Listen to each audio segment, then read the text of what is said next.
Chittagong rail স্টেশনে বিজয় ও Paharika express ট্রেনের schedule বিপর্যয়ে ভোগান্তিতে পড়েছেন যাত্রীরা।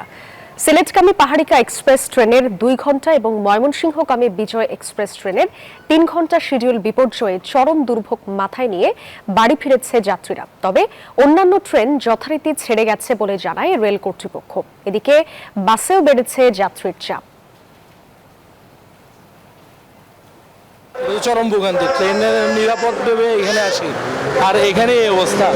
সকালবেলা এখনো পর্যন্ত ট্রেনটা এসে পৌঁছায় নাই, কখন যাবে সেটাও বলতে পারতেছি না। আমাদের এরকম ভোগান্তিতে না পড়তে হয়, আমরা রিল্যাক্সে যাতে এই ঈদের সময় আনন্দের সহিত আমরা ভ্রমণ করতে পারি। সকাল থেকে আমাদের সিলেটের যে পাহাড়িকা এক্সপ্রেস থাকে, পাহাড়িকা এক্সপ্রেসটা একটু বিলম্বে গেছে, আর যে বিজয় এক্সপ্রেসটা কিছুটা বিলম্বে গেছে, আর সবগুলো ট্রেন আমরা সঠিক সময় পরিচালনা করছি। আর আমরা সর্বোচ্চ চেষ্টা করছি যাতে ট্রেনগুলো সঠিক সময় পরিচালনা করতে পারি। পদ্মা সেতু, মেট্রো রেল এবং এলিভেটেড এক্সপ্রেসওয়ে নির্মাণের গর্বিত অংশীদার বসুন্ধরা সিমেন্ট।